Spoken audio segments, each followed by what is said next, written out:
The Sad Tomato by Lyrics Maker 19. Enjoy. There once was a very sad tomato who lived in a place called Vegetable Land. Well, everyone was happy. Well, except him, of course. He was very lonely, had no friends to talk to. One night, going home by himself, of course, he spotted an unusual figure walking by. He looked puzzled, and his mind thought, but didn't want to be rude, of course, and didn't say it out loud. The stranger saw his face and said, "Oh, well, you look puzzled. I'm Mr. Stickman, and I'm just recently came down here to Vegetable Land." Before letting him finish, Mr. Tomato looked at him and said, "I'm Mr. Tomato," he said with a happy voice. "He can start fresh and have a friend for the first time," he thought in his mind. "Come to my house." So they went to his house.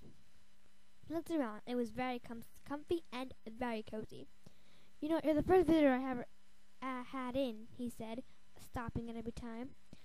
"Why don't you tell me a little bit about yourself?" said Mr. Stickman. "Of course I will."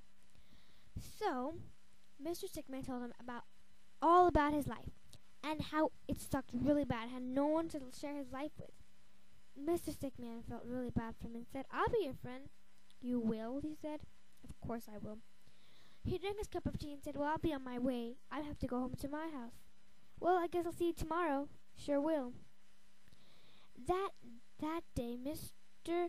Tomato slept so well that he had a good friend in his hand. So the next day, they went out for a good walk. It was a sunny day in Vegetable Land. They went to the ice cream shop, the stand, of course, and the ice cream man was there, early and happy as possible. Mr. Stickman said, "I'll pay. It's going to be the friendly thing to do." He winked at him. Mr. Tomato smiled. "Okay." He got the 2 popsicles coming up. "Thanks," Mr.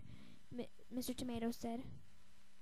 So, now everything was happy and jolly. They were great friends. So, then one day, something weird and odd happened. Mr. Stickman had a pack in his hand and had a very sad expression on his face. "Mr. Stickman," Mr. Tomato said, "I'm leaving back to my hometown." And Mr. Tomato said, "But why? Why have to leave? But we just got to know each other. We're really great friends, and you know that." I know. But I still have to leave."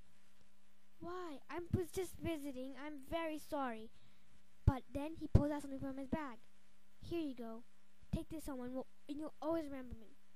Tears in their eyes, they said their last goodbyes. They looked at each other. At home, he sobbed so loudly, but then he forgot all about his present in his hand.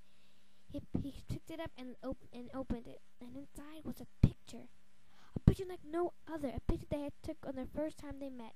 It said "Best Friends" on it, with Mr. Stickman and Mr. Tomato happy as can be. There was tears of sadness as well as tears of joy in his eyes. Oh, how he just loved the present. "Thank you," he said in his heart.